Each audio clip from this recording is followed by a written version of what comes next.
So what's up, man?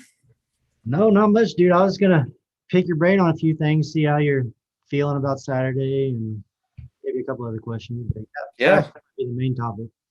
sure. Absolutely. You're going to be there, right? Hopefully, it's kind of on the opposite side of the state for me, so maybe a 3-ish hour drive. I'm way out in western Oklahoma. That's on the east side. Gotcha. I'm gonna try to make it, if not pull, just to at least watch and whatnot. It'll be a good one. Oh, for It'll sure. be a good one.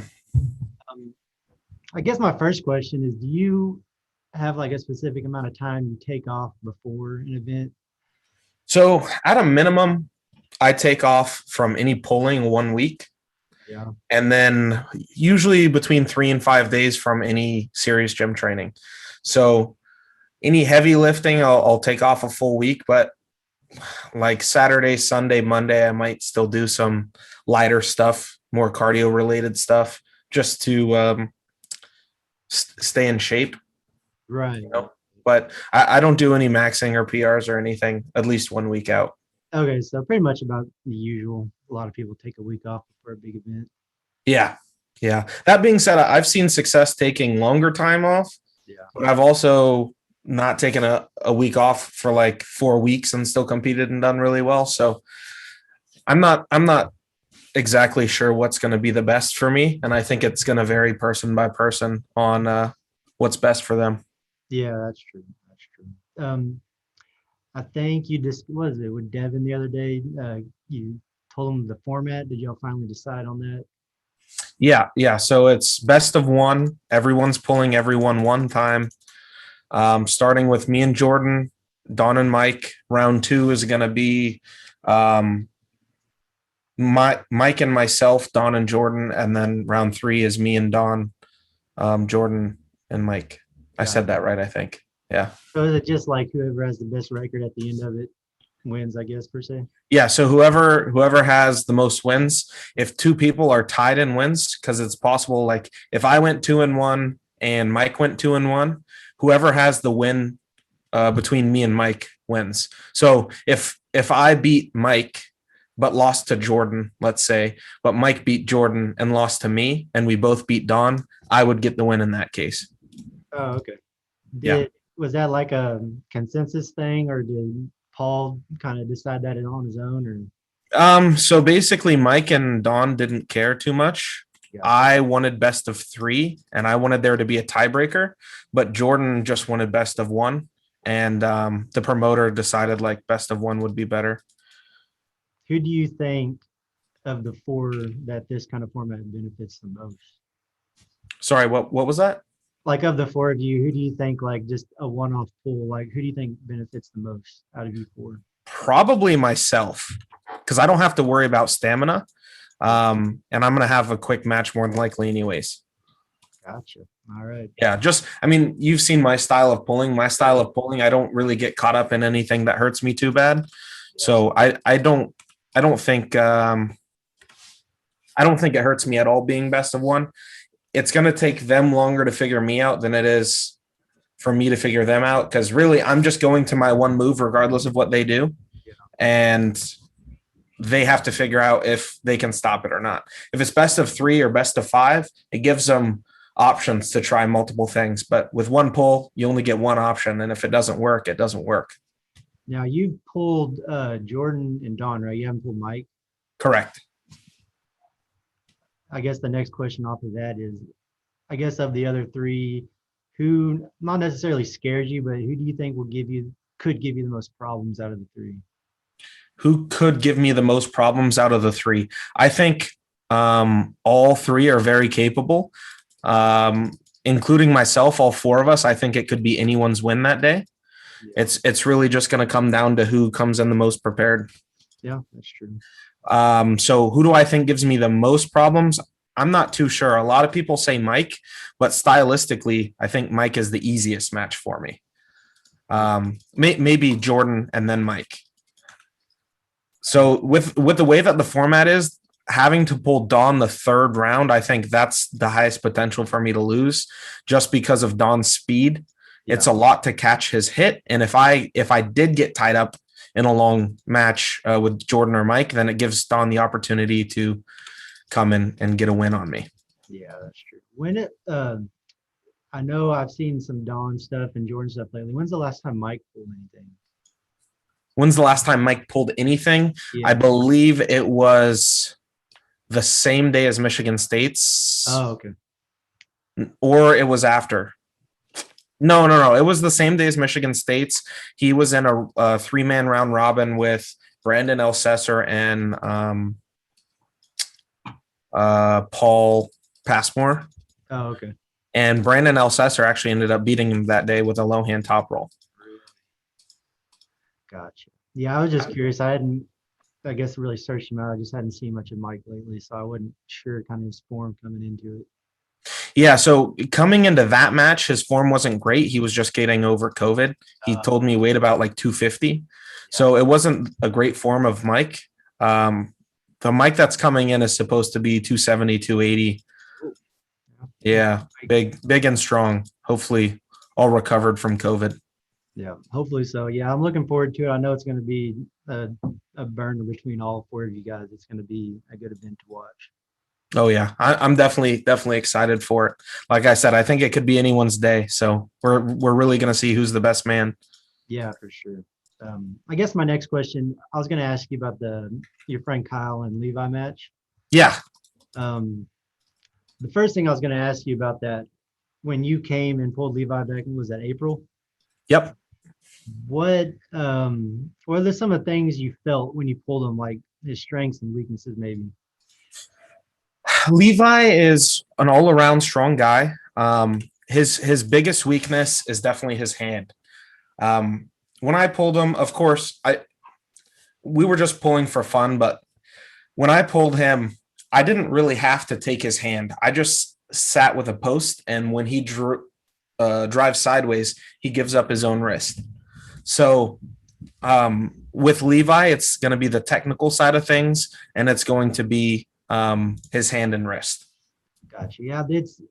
I wanted to hear like someone his size's perspective, because when I pull him in practice, it's obviously I can't do anything against him. Have you tried just committing to a full post, letting him drive sideways and kind of going around with it? Yeah, it's just his hand is so big and awkward for me. I got pretty small hands just because I'm a smaller guy, and there's not much I can do. And I think the strap will help you with that. I think that's one of Levi's biggest problems, like progressing technically, is that he's usually just so much stronger than everyone in practice that he doesn't necessarily have to work the technical stuff. Yeah. Well, when I was first starting, none of the Florida guys would really pull with me. So I had to just pull with my friend group. No arm wrestlers, no big strong guys, just, my normal friend group. I would have them use two hands. I would pull 10 of them back to back. But the way I learned is not by maximum effort pulling, but by studying YouTube videos, studying, pullers I wanted to be like, and trying to emulate what they were doing. So I don't necessarily think you have to have a strong team in order to progress. I think that you have to just be smart with your resources. Yeah, that's true. I think he's got all the strength potential in the world. It's just once he gets that technical side met up to kind of where his strength is, I think he could be pretty nasty to deal with. I agree. I think that he has a lot of potential. It's just a matter of if he figures out the technical aspect and the strap game. Yeah, the straps, that's a whole nother beast right there. Yeah. But I think arm power wise, he definitely has enough to start competing with some of the lower end of the top 20 guys, in my opinion. Yeah, I would say so. Yeah. I guess piggybacking off of that, I'm going to ask it about both guys. What on Saturday, what does Levi have to do to beat Kyle? Like, what's his lane? Levi has to get Kyle. Levi has to compromise Kyle's wrist to some degree. If Levi just tries blowing straight sideways, Kyle's a smart enough and strong enough puller where that's not going to work. Yeah. So I think the biggest deciding factor is going to be whether or not Levi can keep his wrist and compromise Kyle's wrist. If Kyle is able to pull Levi here, I imagine the match is going to stop here, and then Kyle's going to drag over top of him. If Levi puts any pressure onto Kyle's wrist, puts him bicep up, then I think it could be a long day for Kyle. Yeah, for sure. But I'm the one who picked this match because I think it was a really good match. I wanted to see it because Kyle is so technical and he's getting much stronger. Levi has so much brute strength. It's going to be a real interesting day to see who can get what they need. And then off of that, what's Kyle's lane? What's his lane? Just bust Levi's wrist back, like he was saying. Yeah, so round one is going to tell a lot for Kyle, I think. If Kyle can just kind of do what I do and has enough strength just to lock his pronator and go sideways, if that's enough to take Levi's hand, then I think he has the potential to take him to the pad if Levi, again, just tries to go sideways, because I think he'll lose his own wrist.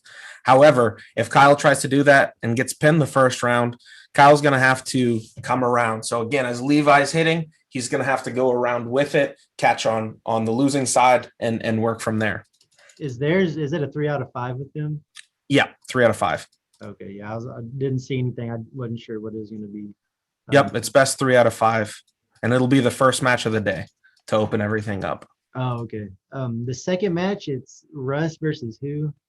Russ Schrader versus Eric Gerlach. So Eric is rank 7 left-handed at 242, and Russ is 8. So it is a left-handed match. It's a left-handed best of 5 match, and that's actually a really interesting match as well. What? Yeah, where is Eric out of? I want to say he's out of I don't even want to guess, somewhere in the Midwest. I don't know exactly what state. Yeah, I know I've seen Russ around at a lot of events in Oklahoma. I just had never really heard of Eric. Yeah, so Russ is out of not Oklahoma, Arkansas. Yeah. So I know Russ will train with Michael Todd sometimes. Okay. Yeah. But I don't know who Eric trains with.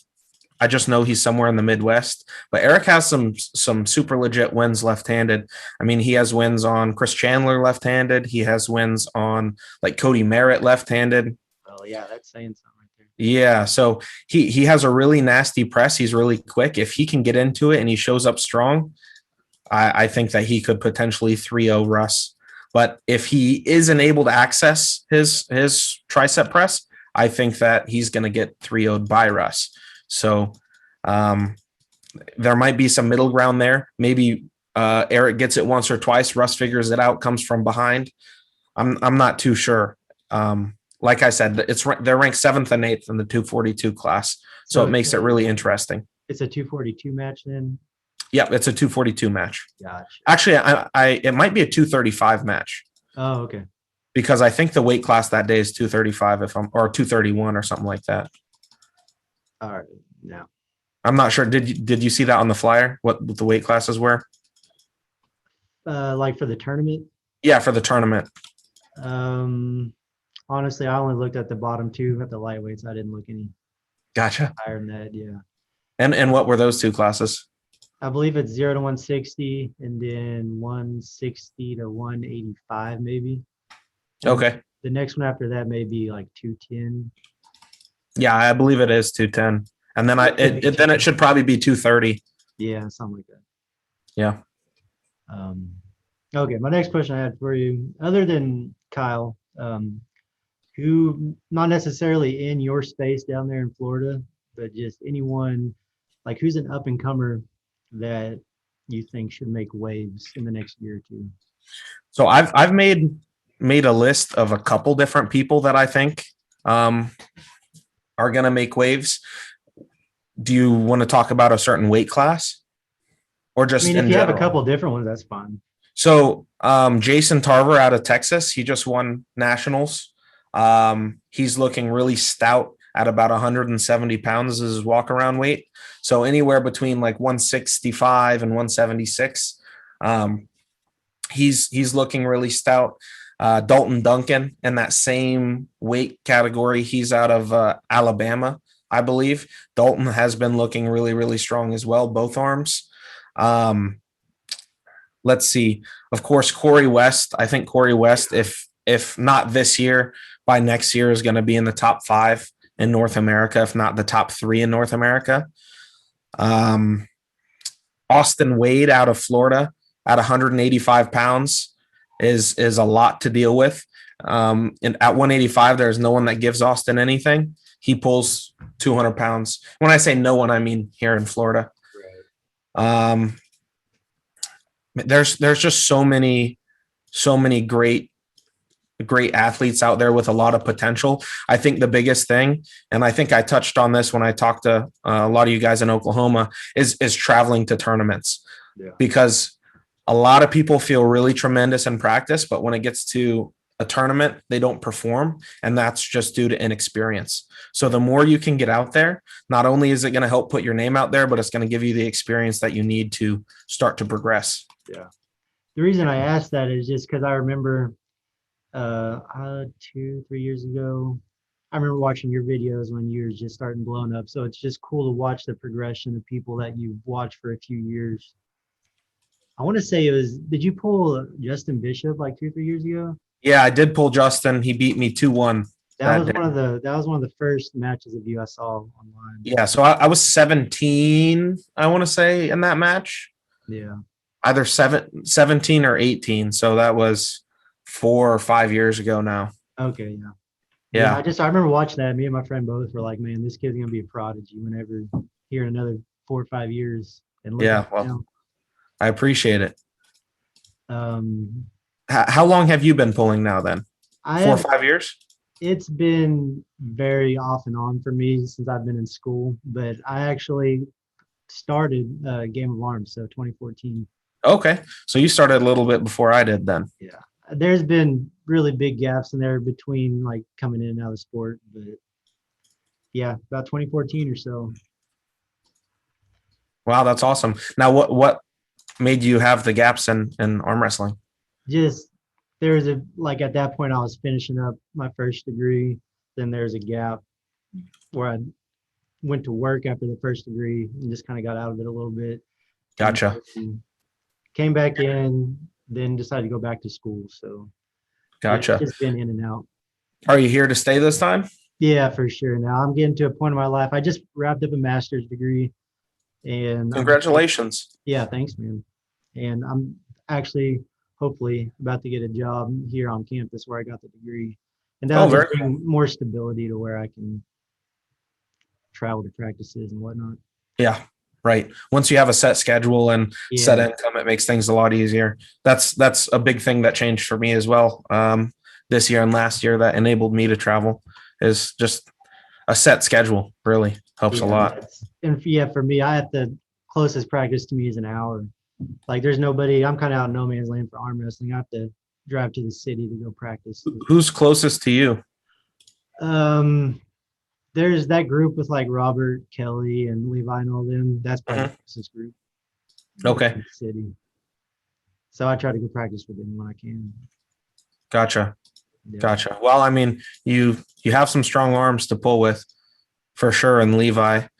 And it seems like it's a lot of newer guys that over the next few years are going to be a lot stronger on that team. Oh, for sure. Yeah. Once just getting that technical side, a lot of them are pretty strong. Like you said, it's just getting the technical side of things. Yeah, absolutely. I guess the way I want to wrap this up, it's kind of the same question, but like a 3-parter. Like your short-term goals, like after Saturday, short-term goals like within the next year, what you want to accomplish in the next 5 to 10 years, and then like at the end your career, once you wrap it all up, once you look back, what do you want to have accomplished? Sure. So after Saturday, it's gonna depend on how that goes for me. If I get through cleanly like I hope to, like I expect to, then after that for me is I want to match with Jerry Caderet. Just stylistically, I think it's a really good match. I know most people think Jerry's a little bit out of my caliber, and that might be true, but we know that Jerry's going to basically give up his hand to me. We know I'm going to be in a position that I'm comfortable in, and then I get to test and see really how strong I am. Yeah. So if I get through cleanly, I'd really like Jerry. 5 to 10 years, I would like to be at the top by that point in time. When I say at the top, I don't mean just in North America. I mean in the world. I'd like to be, if not number one, a top 3 guy in the world. In that conversation. Yeah. And then at the end of my career, which I don't know if there is going to be an end. That's hard to think about. I might be like Alan Fisher or Norm Devio, who just is pulling in my 60s and 70s and just pull till I die. But if there is an end, yeah, I'd like to look back and feel accomplished, like I've accomplished the goals that I've set for myself. And I do think that's pretty realistic. Yeah, that's kind of the thing in arm wrestling. If you're in deep enough, it is kind of a lifelong thing. Yeah. Yeah. The only thing that might stop me is if I end up with some long-term injuries like John Brzenk dealt with in his shoulder. But my style of pulling and the way that my body's recovered thus far, I've never had any serious injuries, and I hope that stays the case. So you do want to go eventually like overseas to like Zloty and all those type of things? Of course. Especially if I beat Jerry, then most definitely I'll be setting my eyes on Zloty. Do you prefer tournaments like that or super matches, or do you have indifferent? I don't think I have a preference one way or another. Yeah. Super matches I like for the reason that if you win a super match, you are better than your opponent. It's a fresh head-on matchup, best of 5, or even a 6-round matchup. It really tells you where you're at. In a tournament, let's say me and Jerry have a war for 5 minutes, and then you come along and you wax Jerry and I. You were the better man. You did win that tournament, but it still leaves some question marks. Yeah. And what I've found is a lot of people like to question everything that you do. So the less question marks you have, the better. Yeah, absolutely. Super matches don't really leave any question in there. Yeah, exactly. Gotcha. Are you going to the IFA thing down in your part of the world in September? Yeah, I mean, it's like 40 minutes from my house, so I'll definitely be there. Oh, for real? Yeah. You got a big group of guys going to that? I mean, I expect for the most part, everyone in Florida will be there. Gotcha. Yeah. Yeah, I know there's a few planning on trying to go from Oklahoma, but yeah, and you guys have some younger kids that should definitely try to make it. Yeah, we have. There's this one kid that practices with us. He's maybe 15. William. He's pretty. Yeah, I pulled with him. Yeah, like 130, 138 pounds.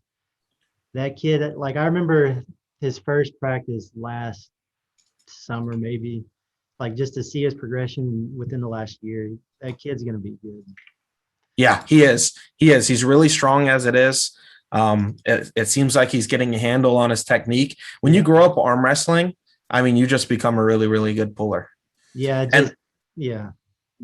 So believe it or not, the 138 youth class is actually really strong across the country. There's Junior out in California that trains with Derek Smith. He's a really, really strong kid. He just won an amateur round robin. At only 15 years old, 14 or 15, you have Dmitry Durbanyev, which is Pavlo's kid. Yeah, he just won nationals at 138. He's a really strong kid. There's a couple kids up in Michigan. I mean, there's a lot of talent in that class. So it'd be really cool to see how Will fares up against his competition. Yeah, we saw Dimitri. He was here with his dad back in December, kind of just right down the road from me and hitting at a USAA tournament, the pro. Yeah. He was impressive for sure. Yeah. And with kids that young, the difference of a month or two can make a huge difference. Oh yeah, for sure. The future is looking bright for American arm wrestling. Oh yeah, it is. Yeah, we have a lot of up and coming talent. Yeah, for sure. In all age brackets. Honestly. How old are you? You're 23. Yeah. Just turned 23. You've got a long ways you got a long career ahead of you. Yeah, that's the goal. Well, I appreciate you coming on with me, man. It's been a good talk. Hopefully. Yeah, anytime. Thanks for having me on. Hopefully we'll see you on Saturday. Yeah, absolutely. I'll be there. All right, man. Thank you. Good luck on Saturday. Thank you.